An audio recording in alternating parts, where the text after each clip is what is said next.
Crianças podem sair aqui pela frente. Crianças podem ir para o culto infantil.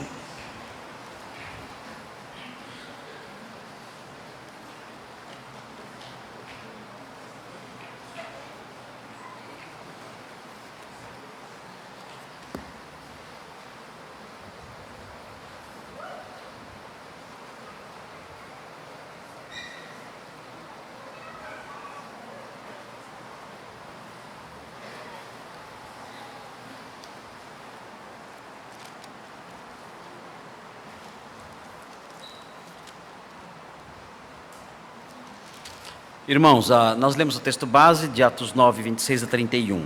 Esse é o texto que vamos estudar. Os irmãos devem deixar a Bíblia aberta ou marcada nesse texto, porque vamos caminhar sobre ele, se o Senhor permitir. Vamos aprender algumas lições com base nessa pequena passagem. Como é a igreja que vai bem? Essa é uma pergunta importante, especialmente num dia como hoje, o dia do nosso aniversário de 76 anos. Como é a igreja que vai bem? Se alguém perguntar para você, como está a sua igreja? Você pode dizer, ela vai bem? E se disser, ela vai bem, com base em que você pode responder dessa forma, dizendo, ela vai bem? Lucas, quando escreveu o livro de Atos, em alguns momentos, quis mostrar que a igreja ia bem. Como ela ia bem? Como ele podia dizer, olha, a igreja vai bem? Como ele transmitiu essa ideia de que a igreja ia bem? Se nós conseguirmos detectar os elementos que fizeram com que Lucas dissesse ou transmitisse a ideia de que a igreja ia bem, nós podemos comparar a igreja que ia bem com a nossa, para sabermos se a nossa igreja vai bem. Nossa igreja vai bem? Como podemos avaliar isso? Temos que olhar para os padrões de Lucas, temos que olhar para os padrões do livro de Atos, temos que olhar para os padrões bíblicos, e então sim responder se a igreja vai bem ou se ela vai mal. O texto que está diante de nós é um texto inserido numa porção maior que trata da conversão do apóstolo Paulo. O autor, Lucas, desde o começo, aí no capítulo 9, desde o comecinho do capítulo 9, quer tratar sobre esse assunto, a conversão do apóstolo Paulo e ali os seus primeiros passos como pregador, como crente. O objetivo do capítulo 9 parece ser esse, o objetivo central.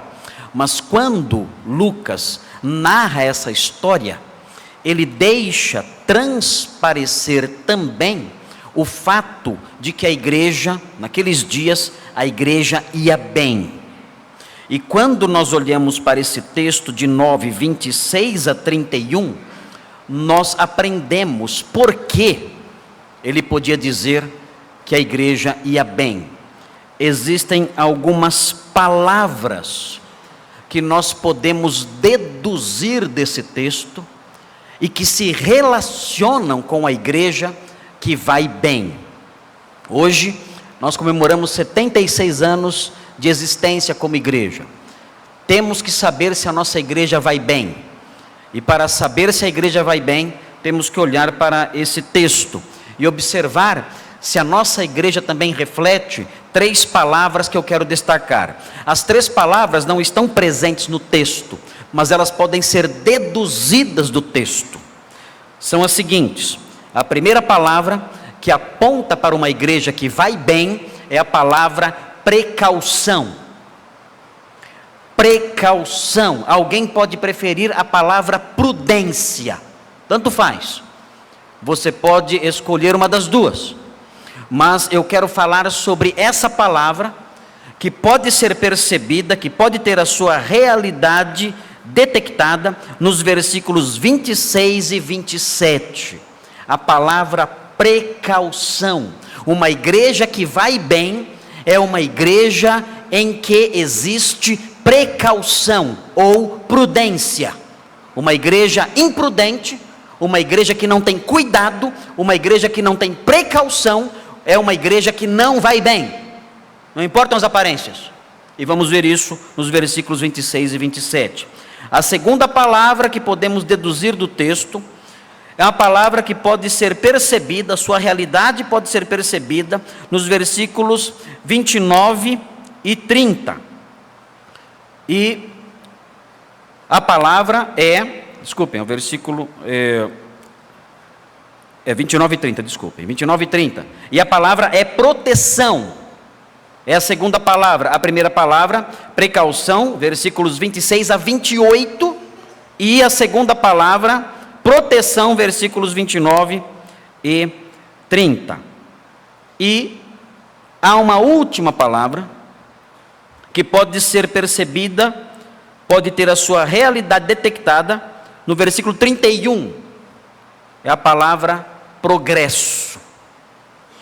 Essas são as três palavras que mostram que uma igreja está indo bem. Lucas olhou para a igreja dos seus dias e quis transmitir nessa porção de Atos que a igreja dos seus dias ia bem. E ela ia bem por quê? Porque nessa igreja havia precaução, havia proteção e havia progresso. Fácil de decorar. 3 palavrinhas só. Será que a nossa igreja é uma igreja em que há precaução? Será que a nossa igreja é uma igreja em que há proteção? Será que a nossa igreja é uma igreja em que há progresso? Se essas coisas não existirem aqui, isso significa que a nossa igreja não vai bem. Não importam as entradas financeiras, não importa quantas pessoas estejam enchendo os nossos salões, não importa quão bonito o coro cante, não importa a sequência ordenada da nossa liturgia, não importa a complexidade da nossa administração, não. Se a igreja não tiver essas 3 palavrinhas só, ela não irá bem. Proteção, progresso, precaução. Vamos olhar para o texto e vamos caminhar observando essas coisas. Prestem atenção no texto, a primeira palavrinha, a palavrinha precaução, versículos 26, 27 e 28. Os irmãos devem se lembrar, o texto diz aí, tendo chegado a Jerusalém, essa é uma referência ao apóstolo Paulo. No versículo 16, acompanhe na sua Bíblia, esse pedacinho os irmãos aí vão entender melhor agora. Olhando na sua Bíblia, você vê o versículo 16 que mostra que o apóstolo Paulo se converteu. Os irmãos conhecem a história da conversão dele no caminho de Damasco. E o Senhor disse que Paulo sofreria por causa do nome de Jesus. O texto diz, versículo 16, observe na sua Bíblia, diz assim: pois eu lhe mostrarei quanto lhe importa sofrer pelo meu nome. O Senhor disse isso ao tempo da conversão de Paulo, que Paulo sofreria por causa do nome de Jesus. E esse sofrimento começou logo, começou cedo, ele não teve que esperar muito. O evangelho verdadeiro é o oposto do evangelho pregado hoje em dia. O evangelho pregado hoje em dia fala assim: se converta e seus problemas vão desaparecer. Se converte e você vai viver só sorrindo, feliz, contente, todas as dificuldades vão desabar. De repente você vai olhar na sua conta bancária, você não sabe de onde veio lá e apareceu lá 100 mil reais. Você não sabe de onde veio, apareceu lá 100 mil reais. Os seus exames, todos que eram positivos, agora são todos negativos, desapareceu tudo. Todos os problemas sumiram. Isso é uma imensa lorota satânica. O apóstolo Paulo, quando se converteu, o que foi dito para ele foi o seguinte: olha, você vai sofrer por causa do nome de Jesus. E isso se cumpriu depressa. Os irmãos veem aí no versículo 16, essa previsão, e quando os irmãos olham para o versículo 23, os irmãos observam o que aconteceu. Paulo começou a pregar em Damasco, pregou durante muito tempo. Aqui o versículo 23 diz que decorridos muitos dias, Lucas não diz o tempo exato desse tempo de pregação de Paulo em Damasco, fala apenas que ele pregou por muitos dias em Damasco. A informação mais precisa de quanto tempo foi, está em Gálatas 1, 17 e 18. Gálatas 1, 17 e 18 diz que durou 3 anos. Paulo pregou durante 3 anos em Damasco, de acordo com Gálatas 1, 17 e 18. E Lucas diz que, tendo passado esse tempo, que ele diz aqui que foram muitos dias, os judeus deliberaram entre si tirar-lhe a vida em Damasco. Vamos matar esse homem. Esse homem veio aqui para perseguir os cristãos, mas agora ele é um cristão. E temos então que matá-lo, temos que fazer com ele o que ele veio fazer aqui com os cristãos. Temos que matá-lo. Versículo 24 diz: porém, o plano deles chegou ao conhecimento de Saulo. Dia e noite guardavam também as portas para o matarem. Mas os seus discípulos, vejam, Paulo durante 3 anos trabalhando e pregando, criou um grupo de estudos bíblicos. Ele começou lá um grupo de discipulado. Era um crente atuante. Uma igreja ali ele começou. Pregando, ele fez um grupo de discípulos. E os seus discípulos então fizeram o seguinte: tomaram-no de noite e o colocaram num cesto e o desceram pela muralha. O texto aqui diz que os discípulos tiveram que fazer isso porque havia uma grande perseguição, uma grande ameaça dos judeus que estavam ali. Mas quando nós olhamos o relato de Paulo sobre esse mesmo episódio, em 2 Coríntios 11, 32 e 33, nós aprendemos que não eram somente os judeus que estavam perseguindo Paulo. Nós aprendemos que o próprio governador, preposto ali, a autoridade colocada ali, a autoridade da Síria colocada ali naquela cidade de Damasco, também queria matar o apóstolo Paulo. Nós não sabemos ao certo porquê aquele homem queria matar o apóstolo Paulo, mas Paulo tinha inimigos poderosíssimos em Damasco. Não somente os judeus, mas o próprio governador.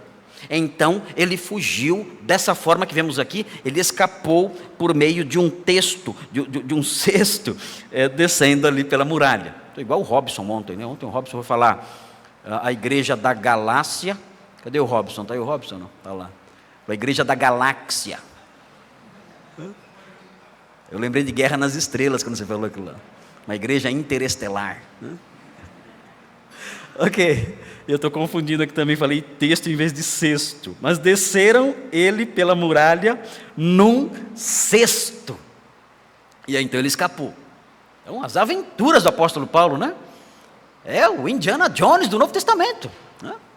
São grandes aventuras, grandes emoções aqui do apóstolo Paulo, né? Adrenalina pura, como diriam os jovens, né? Todas essas aventuras que ele viveu já logo no começo da sua vida cristã. E o texto então prossegue e entra no nosso texto. E o apóstolo Paulo aparece no versículo 26 em Jerusalém. Ele fugiu de Damasco e foi para Jerusalém. E o texto diz algo interessante.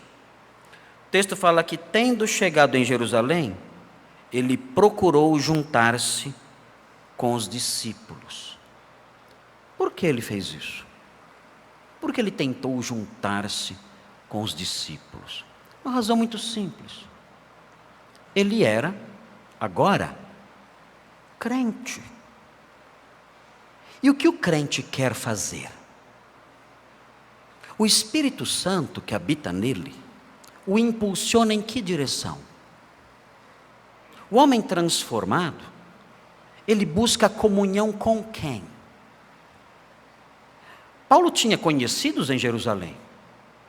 Ele tinha sido um homem importante ali, entre os fariseus em Jerusalém.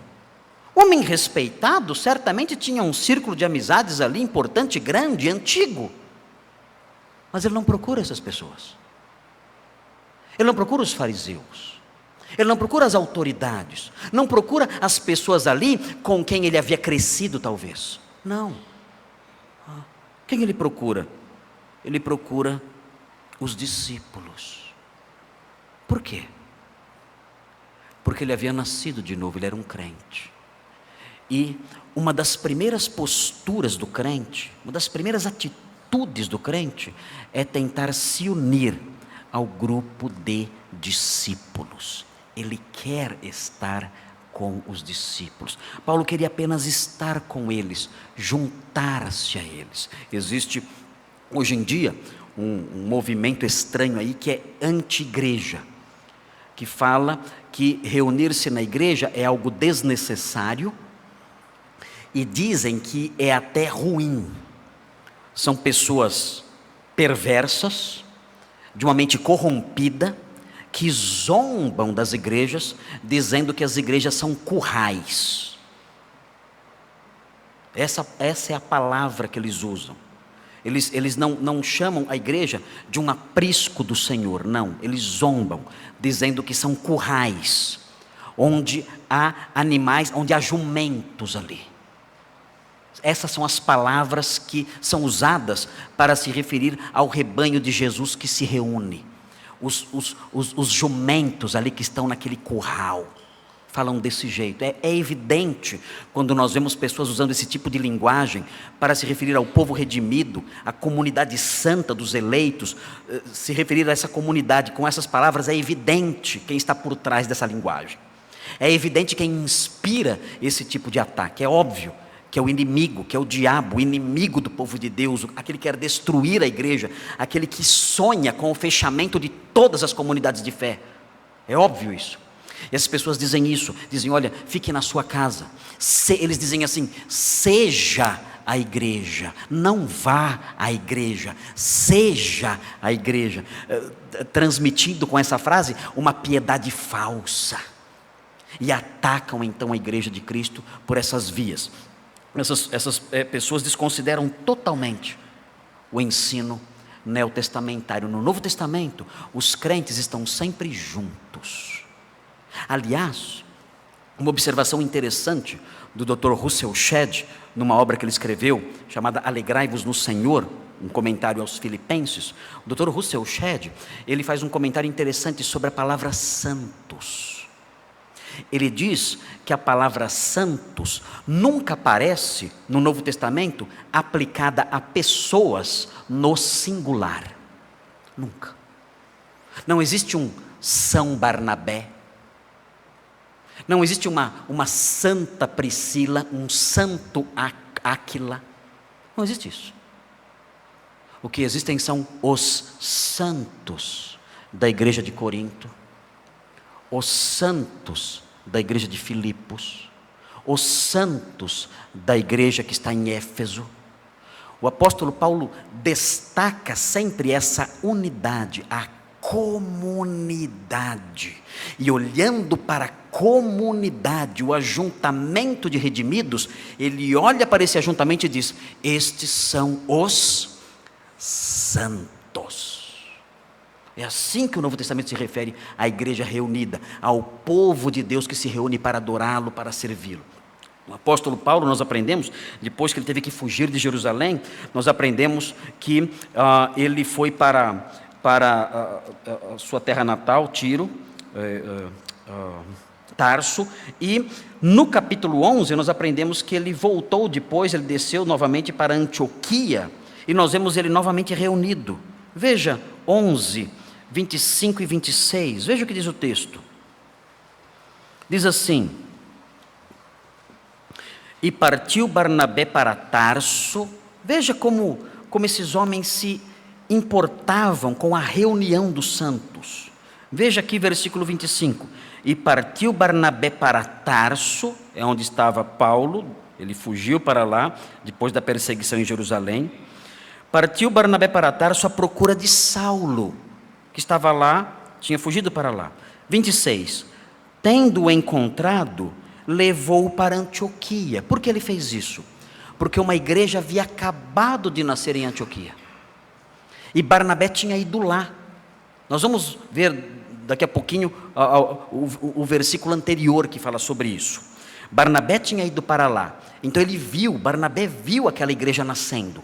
E aí então Barnabé vai até Tarso, pega Saulo e o leva para Antioquia, para aquela igreja nova. E o texto diz: e por todo um ano se reuniram naquela igreja. Se reuniram lá. Um ano ali. e ensinaram numerosa multidão. Em Antioquia foram os discípulos pela primeira vez chamados cristãos. Havia nesses homens do passado, crentes de verdade, esse desejo de estar com os discípulos, reunidos, servindo, trabalhando. E Paulo fez isso.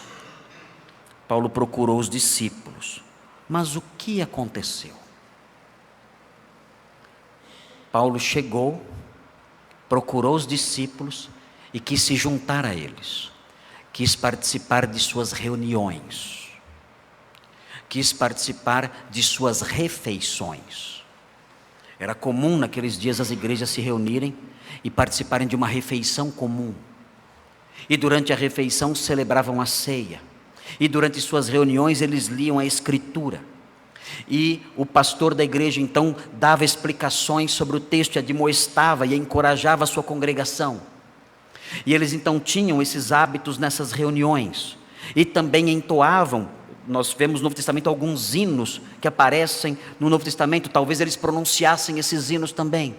E nós vemos isso tudo presente no Novo Testamento. Certamente o apóstolo Paulo queria se juntar aos discípulos e participar dessas reuniões, mas ele encontrou um obstáculo.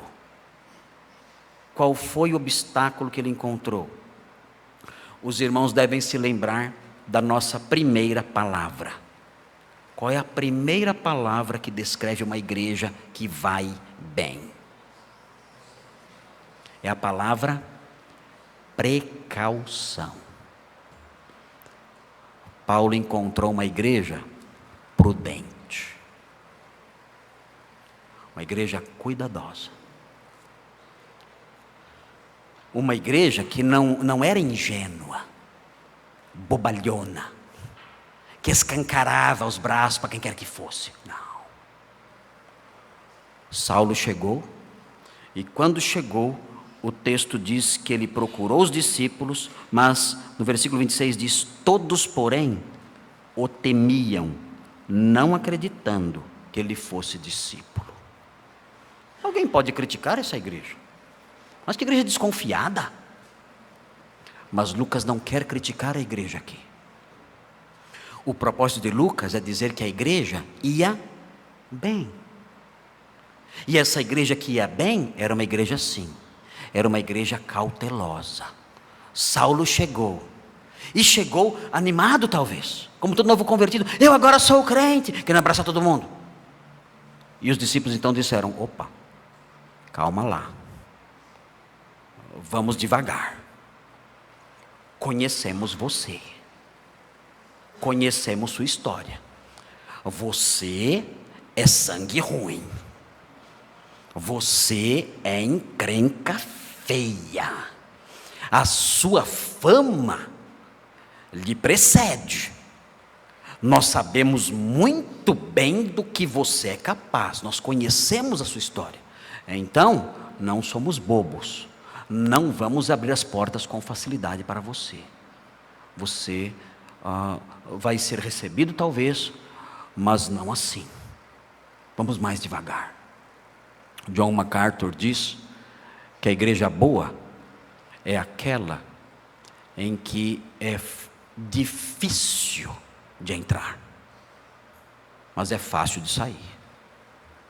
Sair é fácil, a porta está aberta, sai rapidinho, mas entrar é difícil. E por que entrar é difícil na igreja boa? Porque na igreja boa a porta é estreita, para sair é larga, mas para entrar é estreita. Por quê? Porque a igreja boa tem prudência. Por que a igreja boa tem prudência? Porque existem dois tipos de incrédulos. Há um incrédulo que tem pavor de igreja. Ele não suporta passar na calçada de uma igreja.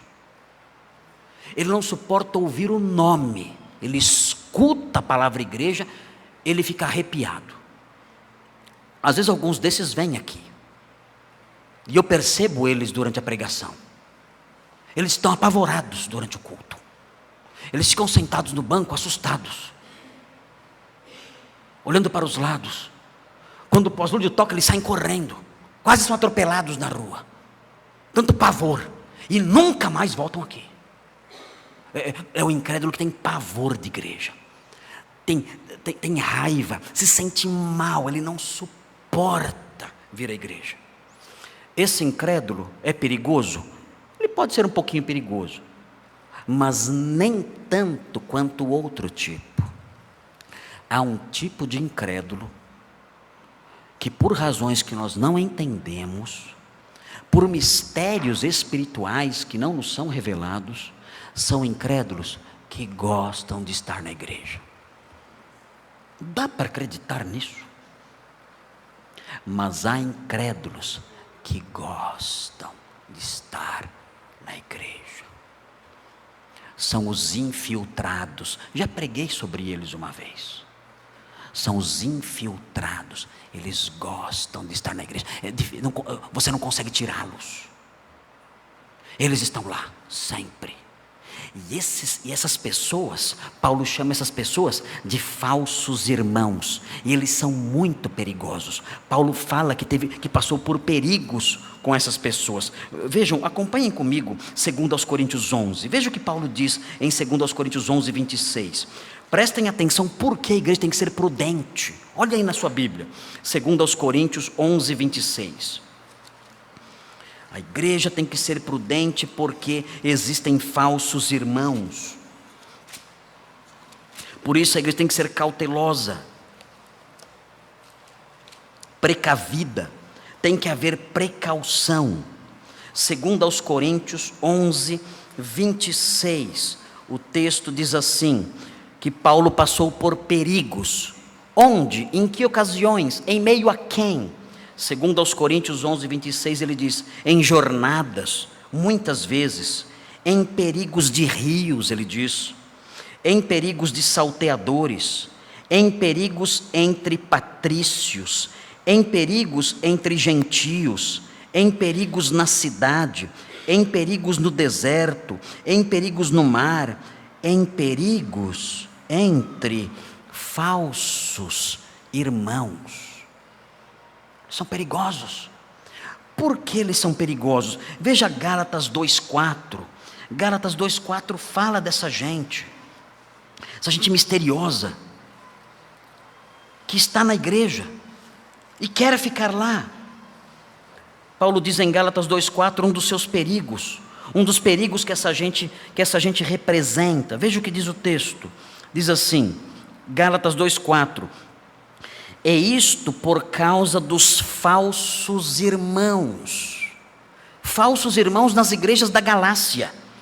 E diz o texto, que se entremeteram, entraram na igreja, se infiltraram na igreja, com o fim de espreitar, ou, evidentemente, combater a nossa liberdade que temos em Cristo Jesus e reduzir-nos à escravidão. Esses falsos irmãos da Galácia, eles tinham doutrinas legalistas, não pode isso, não pode aquilo outro, várias regrinhas judaicas, querendo escravizar os irmãos na igreja. Paulo fala, essas pessoas eram crentes falsos, infiltrados na igreja, e estavam infiltrados na igreja não por acaso, eles queriam tirar a nossa liberdade, queriam nos colocar debaixo de regrinhas humanas, para tirar a liberdade que temos em Cristo, mas nós não nos curvamos diante desses homens. Eram homens que queriam tirar a nossa paz, a nossa alegria, com ensinos mentirosos, querendo colocar um fardo sobre as nossas costas, e acabar com a liberdade que Cristo nos concedeu. Esse é um dos perigos dos falsos irmãos. Quando nós olhamos o livro do Apocalipse, no capítulo 2, nós vemos outro perigo dos falsos irmãos. Veja aí, se você é um falso irmão, você vai fazer uma dessas coisas na igreja. É melhor você se tornar depressa um irmão verdadeiro, porque senão você vai fazer uma dessas coisas. É bom que você se torne um irmão de verdade, para que você não represente uma ameaça para a igreja de verdade. Veja Apocalipse 2:20. Diz assim, tenho porém contra ti, ele está escrevendo ao líder da igreja de Tiatira, ele fala, tenho porém contra ti o tolerares que essa mulher, havia uma mulher naquela igreja, ele chama essa mulher de Jezabel. Pode ser o nome real dela, ou pode ser uma alusão a Jezabel do Antigo Testamento, que era uma pagã imoral. Essa mulher Jezabel, tinha uma Jezabel na igreja. E o que ela fazia, Jezabel da igreja? Vamos ver. Ela se declara profetisa, mentirosa, safada. Dizia que era profetisa, mentirosa. Está assim de Jezabel nas igrejas por aí. Falsas irmãs, mentirosas. E olha, como Jezabel gosta de dizer que é profetisa. É impressionante como as falsas irmãs, as Jezabéis, é assim plural de Jezabel, é Jezabéis, não sei que seja, mas como as Jezabéis gostam de dizer que são profetisas, apostolizas, pastoras e um monte de outras coisas. Gostam de ter destaque, gostam de ter autoridade, gostam de ter domínio. São as Jezabéis.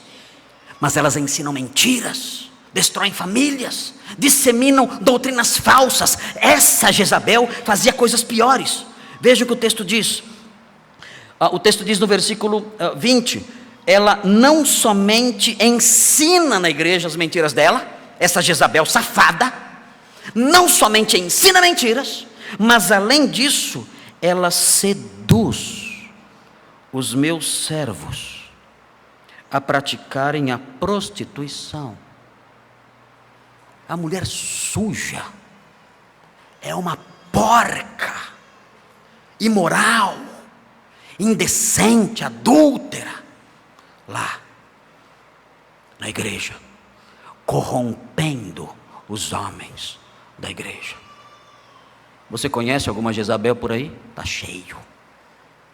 Está cheio. Meio evangélico tem um monte de Jezabel. Estão lá profetisas, mestras da igreja, e são pessoas imorais, pessoas sujas, pessoas que praticam imoralidades com os homens da igreja. E mais, o texto mostra que essa Jezabel, ela ultrapassava tudo isso. O texto fala que também ela seduzia os seus servos a praticar também adoração de ídolos. Ela envolvia esses homens em feitiçarias, em idolatrias. Ela fazia tudo isso. Era uma falsa irmã. E infiltrada ali na igreja de Tiatira, ela ia corrompendo as pessoas. Os falsos irmãos são perigosos. Nós temos que ter cautela. Temos que ser uma igreja que vai bem. E a igreja que vai bem é cuidadosa. Ela é simples como uma pomba, mas prudente como as serpentes. Ela observa, ela ora e vigia. Ela estende a mão, mas ela tem um pé atrás. Ela vai com cuidado, porque ela sabe que os falsos irmãos se infiltram nas igrejas e perturbam a paz e destroem a pureza. Judas, pouquinho antes aí do texto de Apocalipse, Judas fala de falsos irmãos. Veja o que eles fazem. Quando eu leio esse texto, me dá uma raiva terrível. Eu leio o texto de Judas, eu fico irritado. Fico irritado com eles, com esses homens que são descritos aqui. Veja a cara de pau dessa gente. Vejam, Judas, vejam o versículo 12.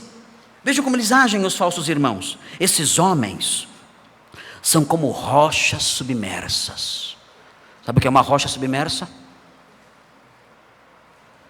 O navio vai navegando e não vê o perigo, e bate naquela rocha e afunda. Ou seja, esses homens são um perigo disfarçado, um perigo oculto. São rochas submersas. Quem topa com eles não percebe o perigo, mas a sua vida depois, por causa da influência deles, a vida deles naufraga. São rochas submersas, diz o texto. E notem, são rochas submersas em vossas festas de fraternidade. Eles iam na igreja e participavam das refeições, do almoço das belas.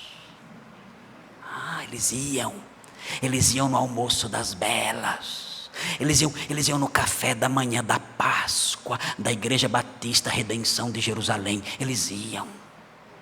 Das igrejas da Ásia, eles iam nos cafés da manhã da Páscoa, eles iam nos banquetes dos casais, eles iam nos banquetes de Ano Novo, eles iam, e o texto fala, banqueteando-se juntos, ali, nas mesas, comendo juntos. O texto fala, sem qualquer recato, gente indecente, pastores que a si mesmos se apacentam, nuvens sem água, impelidas pelos ventos. São pessoas sem raízes morais, sem raízes doutrinárias, levadas por qualquer coisa. Árvores em plena estação dos frutos, destes desprovidas. Gente que não frutifica, não tem o fruto do Espírito, duplamente mortas, sem raízes. O versículo 16 fala dessa gente, diz que eles são murmuradores. Esses falsos irmãos vivem reclamando de tudo, criticando tudo, estão na igreja envenenando os outros irmãos. Eles sentam nos seus banquetes, eles sentam nas suas refeições e começam a encontrar defeitos. E começam a praticar a maledicência e a murmuração, envenenando a igreja, com sua língua, com sua boca, com suas palavras. O texto diz que eles são descontentes, sempre de mau humor, sempre de cara feia, vendo defeito em tudo o tempo todo. O texto prossegue, eles andam segundo suas paixões, a sua boca vive propalando grandes arrogâncias. E aí vem a partezinha final, isso é um perigo enorme. São aduladores dos outros, por motivos interesseiros. Eles se aproximam de alguns, tentando obter alguma vantagem para si, qualquer que seja. Eles percebem, daquele eu posso arrancar algo para mim, daquele eu posso tirar algo para mim, então daquele eu vou me aproximar, e com aquele ou com aqueles eu vou estabelecer o meu círculo de amizades. E destroem essas vidas com o passar do tempo. São os falsos irmãos. Por isso, o texto de Atos 9 mostra que a igreja de Jerusalém tomou cuidado quando Paulo chegou. Era uma igreja cautelosa. Quando foi que a igreja de Jerusalém baixou a guarda? Quando foi que ela estava assim, em posição de defesa?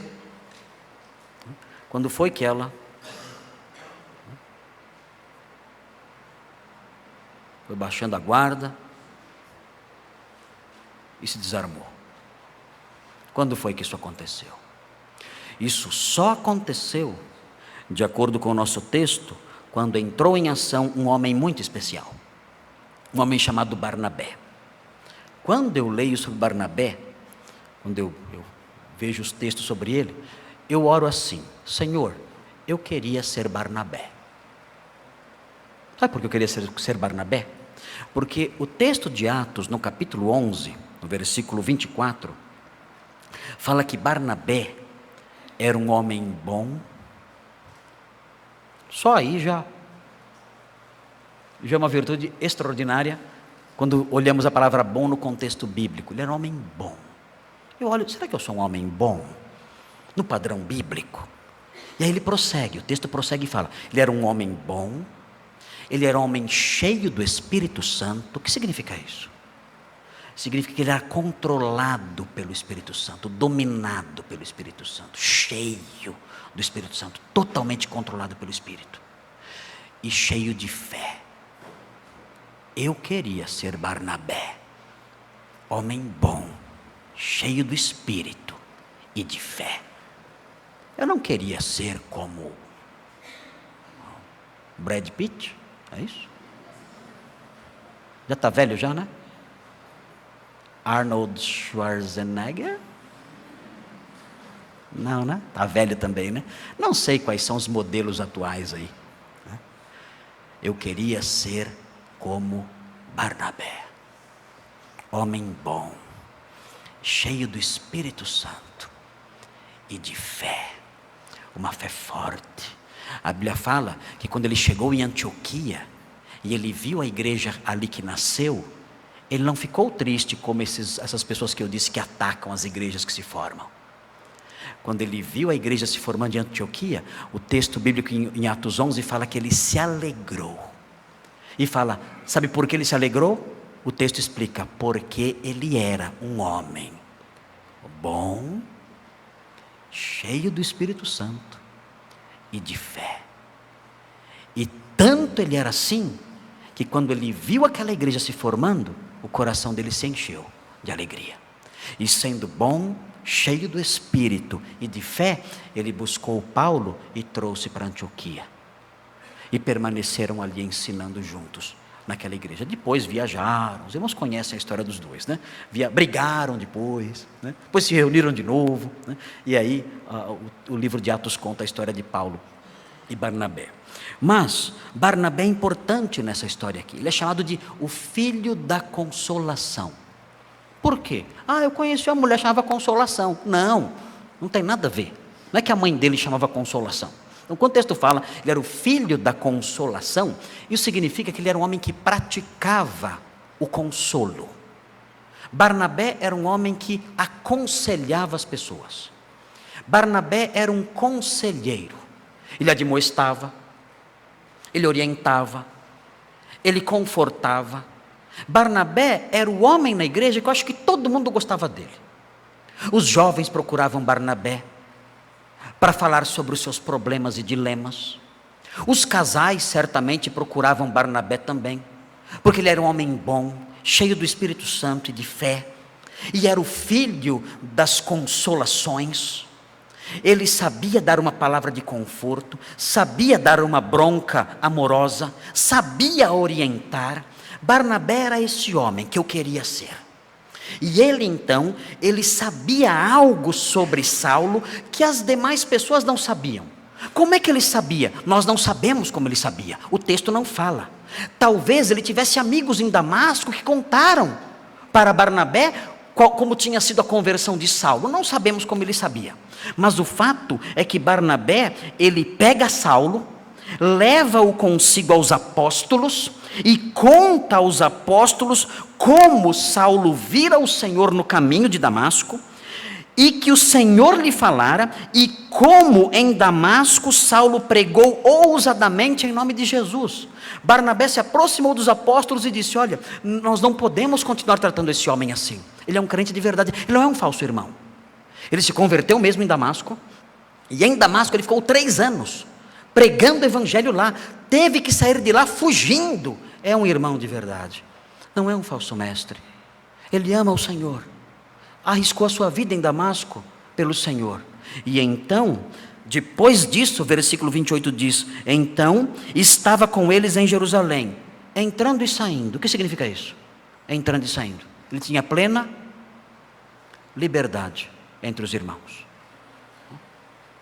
entrando e saindo. É como o seu genro na sua casa.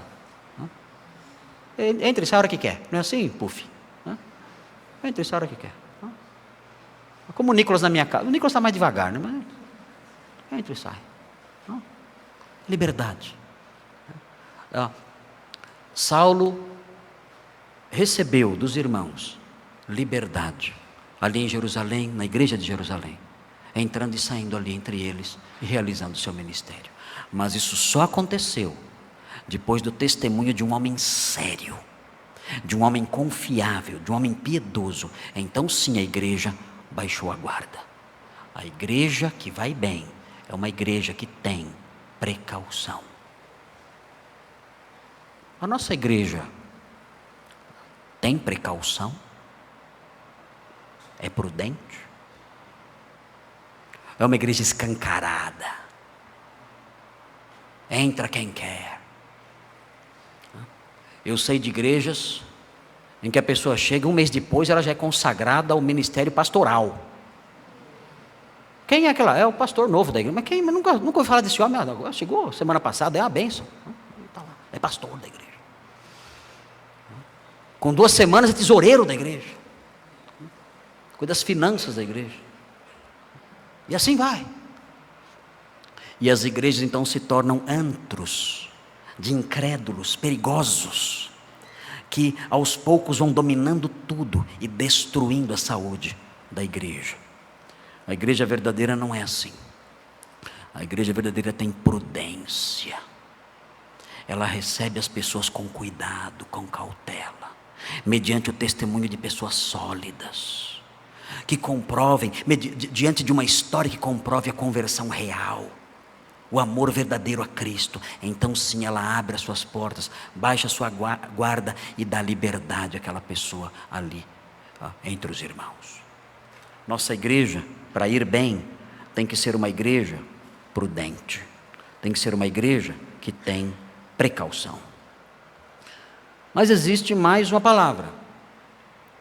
Qual é a segunda palavra que caracteriza a igreja que vai bem? A igreja que vai bem é caracterizada também pela palavra proteção. Como assim? A igreja oferece proteção?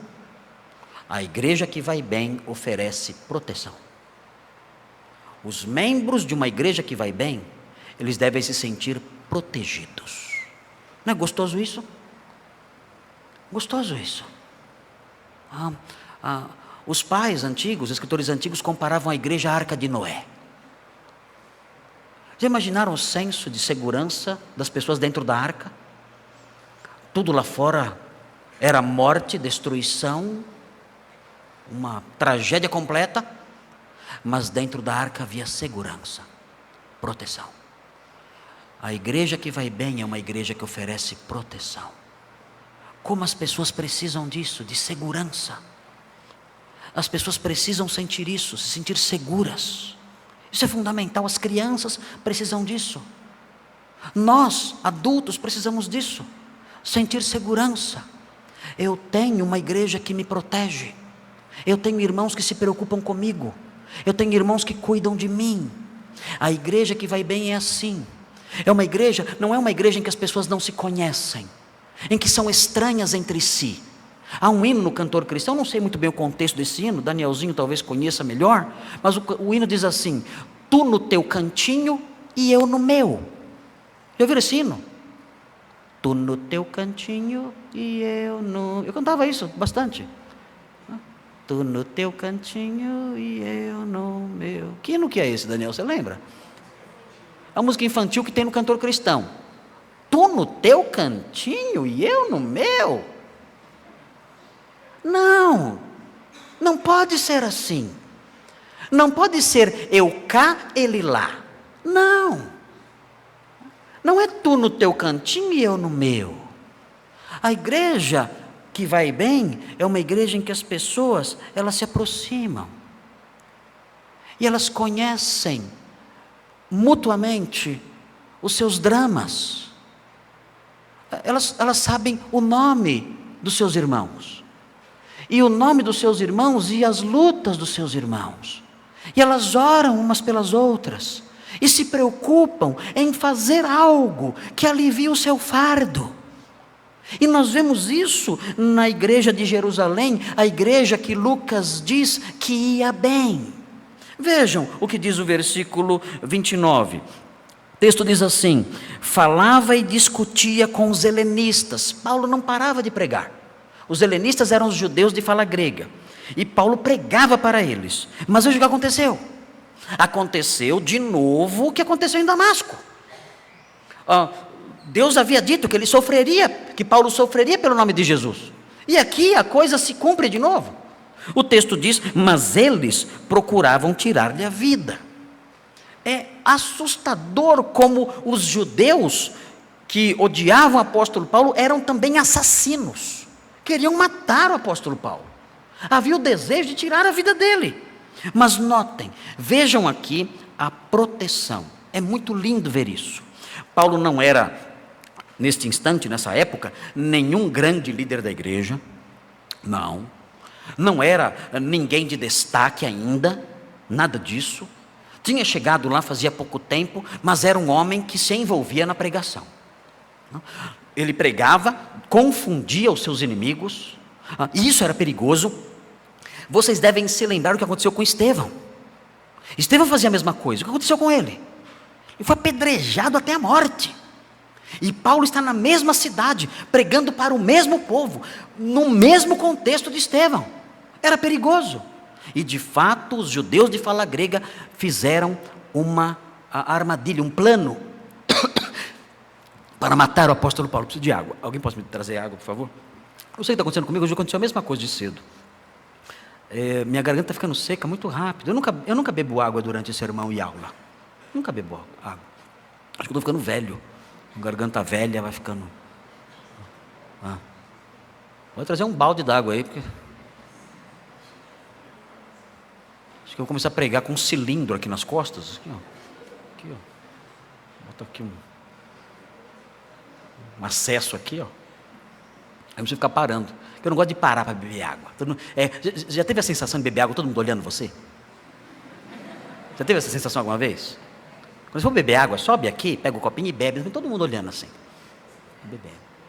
É ruim, acho. Você fica sem graça. Gostoso de beber embaixo, aí ninguém percebe. Aqui em cima dá uma vergonha danada. Pode trazer aqui rapidinho água aqui para mim. Está dizendo já dá logo 2 copos já, isso é bom. Eu não sei porque está secando, acho que deve ser o tempo, né? A idade mesmo. A idade mesmo. Obrigado, viu, Steph, pela água aí. A Steph está trabalhando lá na introdução. Ela trouxe água, mas a água está quente. Foi você que pegou? Tinha que ser o diácono mesmo, né? É bom para a garganta? Não está tão ruim. Tá bom. Essa aqui que está quente. Foi a Dir que pegou.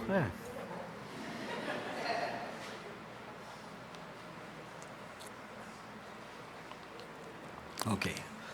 Obrigado. Desculpa, irmão, estou brincando com vocês. Mas obrigado, irmãos, pela ajuda. Onde estávamos aqui?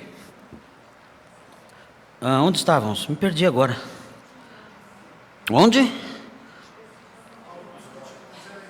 Ok, sim. Discutia com os eles, procuravam tirar-lhe a vida. Ok, mas o texto diz, no versículo 30, que isso chegou ao conhecimento dos irmãos. A igreja soube disso.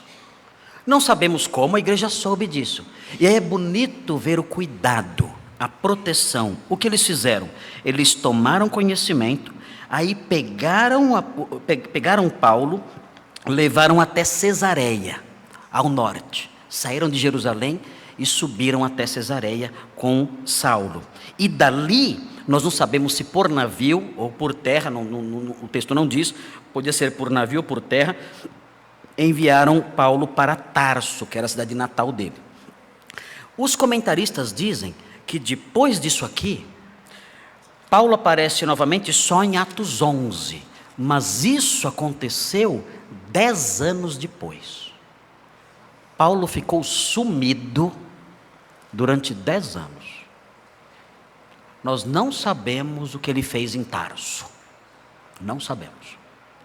Certamente pregou em Tarso, como ele fazia. Mas ele ficou 10 anos, não escreveu cartas, não temos notícias dele, nada. Sabemos só que ele estava em Tarso. Talvez tenha evangelizado quem em Tarso? Quem você evangelizaria primeiro se você fosse para a cidade dos seus parentes? Quem você evangelizaria primeiro? Eu evangelizaria meus parentes.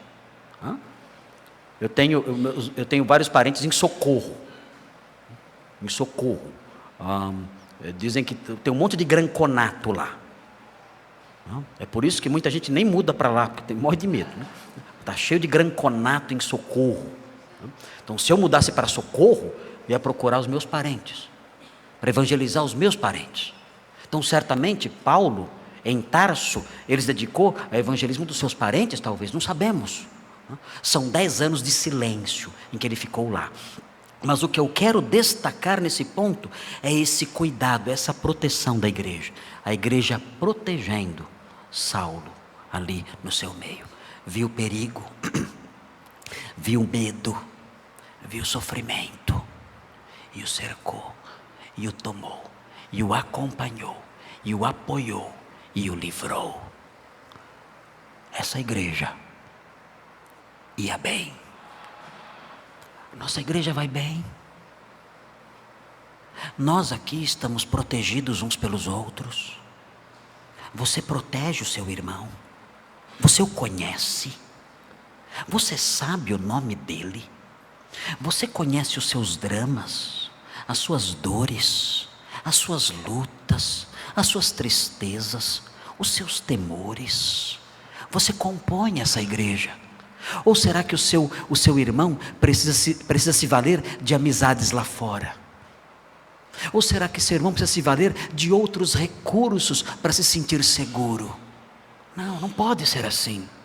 A igreja tem que ser como a arca, em que nós aqui dentro nos sentimos protegidos pelos nossos queridos. Nós podemos aqui compartilhar nossas dores e saber que teremos irmãos orando por nós, saber que teremos irmãos que vão estender a mão, que vão nos socorrer, que vão nos visitar, que vão andar conosco, que vão chorar conosco, que vão tentar aliviar o nosso sofrimento. Essa é a igreja que vai bem. Não importa ela ter 1.000, 2.000, 3.000 membros, se dentro dela os crentes não se sentem protegidos e seguros pela companhia dos seus amados. Como é importante esse aspecto da igreja que vai bem, a proteção. Como era bom para mim, nos tempos mais difíceis da minha vida, quando eu adoeci, os irmãos acompanharam isso há 2 anos atrás. Como era bom perceber o cuidado dos irmãos, a proteção dos irmãos, ali ao meu redor, sempre. E eu na minha casa, sentavam comigo ali, conversavam comigo, faziam com que eu recordasse de textos que eu havia esquecido, no meio da escuridão, e apontavam aqueles textos para mim, e oravam comigo ali, e eles diziam: agora nós vamos embora, e eu falava: não vá, é cedo, fique mais tempo, não, temos que ir embora, não vai, durma aqui hoje, você não quer dormir aqui? Durma aqui em casa, durma aqui no chão, aqui, fica aqui, não vai embora. Não vai embora.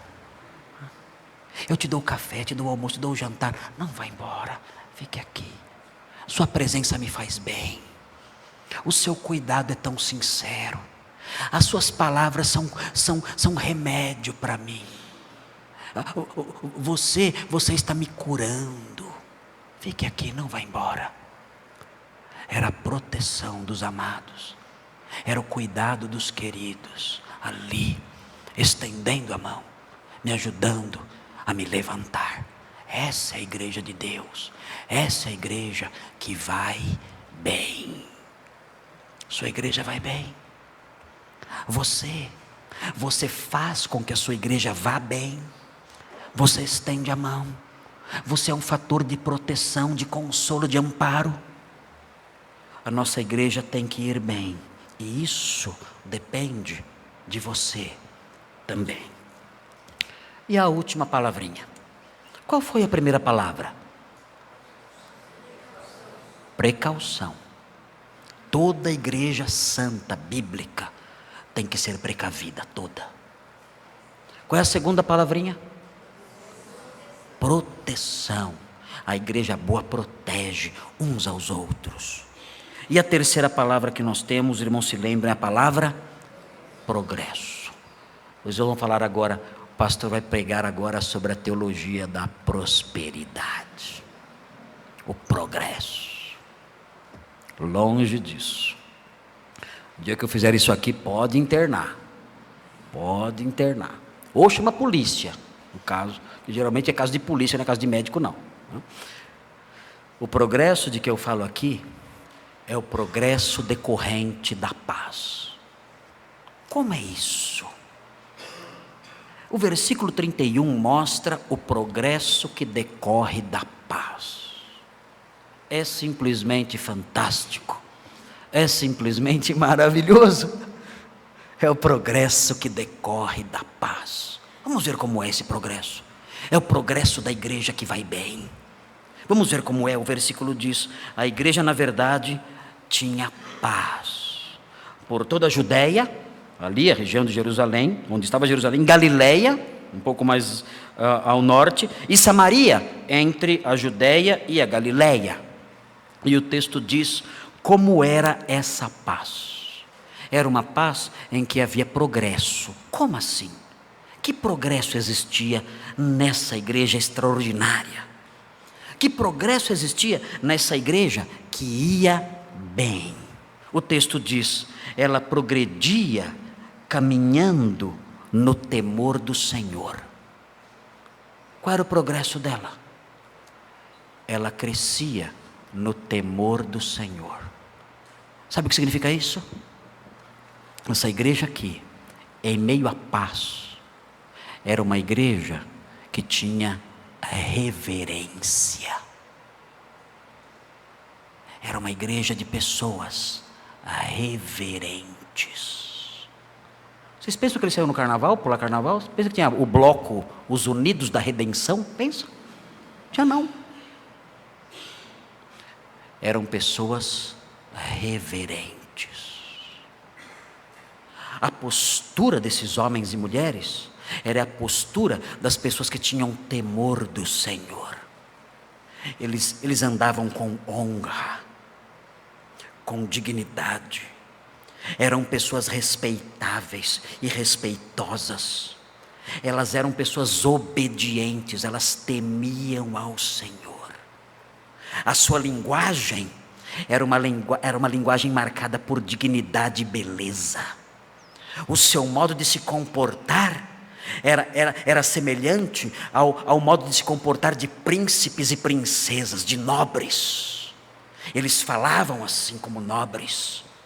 Eles conversavam entre si como nobres. Os seus negócios com as pessoas deste mundo eram negócios marcados por honestidade, por verdade, por transparência. Nos seus lares não havia gritarias, berreiros, brigas, discórdias, não. Havia decência, respeito, ordem. Essas coisas marcavam essas pessoas. Elas eram assim, eram crentes que tinham o temor do Senhor. Em meio à paz que o Senhor lhes dava, eles prosperavam nisso. Eles iam deixando aos poucos os costumes sujos e desonrosos do mundo de que tinham vindo, e andavam agora em decência, em honra, em grandeza de caráter. Eram colunas de virtude. Era isso que eles eram. Esse era o progresso deles. Mas o texto prossegue, o texto diz que eles cresciam também no conforto do Espírito Santo. O Espírito Santo atuava no meio deles. O Espírito Santo falava com eles. O Espírito Santo realizava atos extraordinários entre eles. Eles estavam tristes por algum problema, e eles clamavam ao Senhor. E o Espírito Santo se aproximava deles e os confortava. E eles cresciam nesse conforto.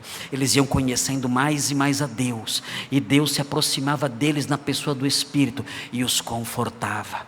Era difícil ser crente. Numa sociedade de inimigos, numa sociedade anti-Deus, numa sociedade pervertida e corrompida. Mas eles tinham o conforto do Senhor.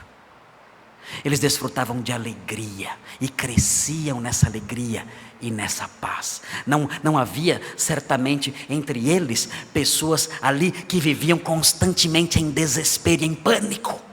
Não. Eles se sentiam seguros naquela comunidade. E o Espírito Santo os confortava sempre. Até pelo ministério dos irmãos, o Espírito Santo os confortava. O Espírito Santo os confortava pela palavra. Ele ia atuando naquela igreja. Era uma igreja viva. O Espírito Santo falava com cada um, e ensinava, e orientava, e eles cresciam pela atuação do Espírito Santo. E mais, O texto fala que essa paz que fazia progredir, realizava algo mais. Além de crescerem no conforto do Espírito, eles também cresciam em número. Por quê? Eles faziam espetáculos na igreja, faziam balada gospel. Será? Será que eles mudavam a pregação para atrair gente? Será que faziam isso? Não.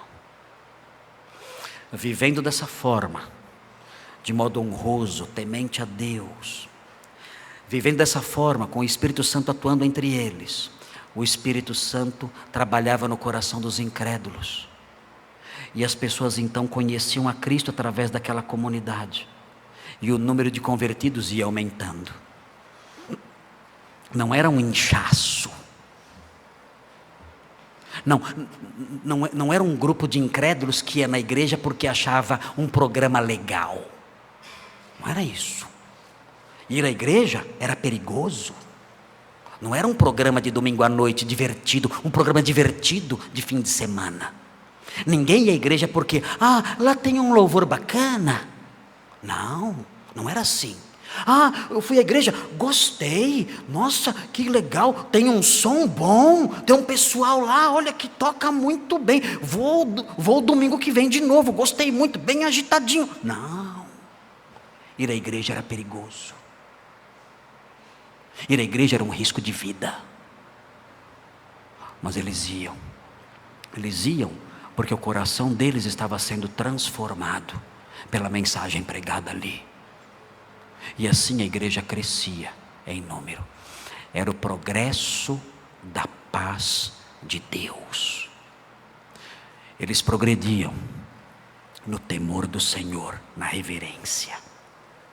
Eles progrediam no desfrute do consolo do Espírito.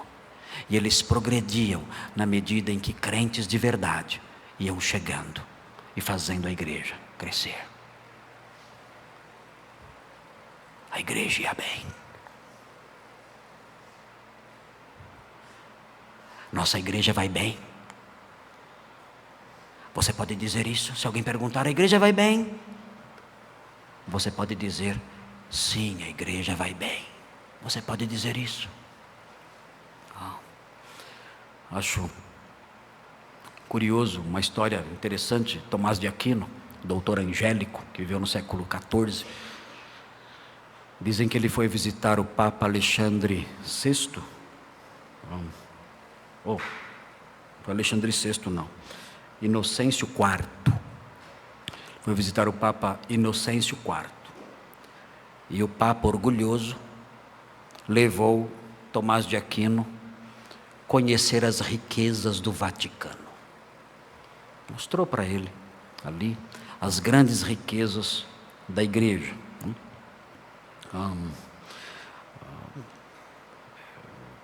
Num dado momento, diz a história, que o Papa, depois de mostrar as riquezas da igreja, na realidade o Vaticano propriamente dito não existia ainda, mas a igreja já era muito rica. O Papa, se lembrando daquela história de Pedro, que o mendigo pediu esmola para Pedro, e Pedro falou, não tenho prata nem ouro, mas o que eu tenho isso te dou, levanta e anda. O Papa lembrou dessa passagem e disse o seguinte para Tomás de Aquino: veja, mestre Tomás, que a igreja não precisa mais dizer e nem pode mais dizer não tenho prata nem ouro. Agora temos muita prata e temos muito ouro. Então, graças a Deus, aquilo que Pedro disse para o aleijado ali na Porta Formosa, a igreja não pode mais dizer não tenho prata nem ouro. E Tomás de Aquino disse, sim, é verdade. E a sua igreja também não pode mais dizer levanta e anda.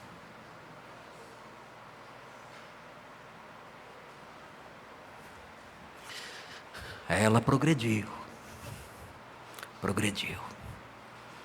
muito grande, catedrais, tesouros, ouro, prata, mas ela perdeu o seu poder. A sua igreja, Papa Inocêncio, a sua igreja vai mal. Porque a igreja que vai bem, ela progride sim, mas ela progride no temor do Senhor, no consolo do Espírito. E essa igreja se aproxima de homens que estão deitados, prostrados no leito do pecado e da morte. E ela diz a esses homens a palavra apostólica: levanta e anda. E eles se levantam e andam. Mas a sua igreja perdeu esse poder. Sua igreja não vai bem. Nossa igreja tem 76 anos. Nossa igreja vai bem? Vamos orar.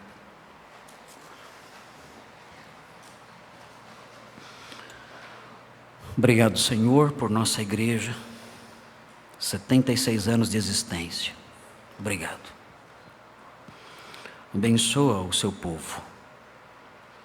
Dá-nos a bênção aqui na nossa pequena casa, de termos aqui precaução, proteção e progresso. Concede-nos essas coisas nos termos que aprendemos nesta noite. Dá-nos isso tudo. Nós suplicamos que o Senhor nos dê mais tempo aqui. Muitos e muitos anos de existência. Mas pedimos que esses muitos e muitos anos de existência sejam marcados pelo verdadeiro ir bem. O ir bem de Lucas, o ir bem de Atos, o ir bem da Bíblia.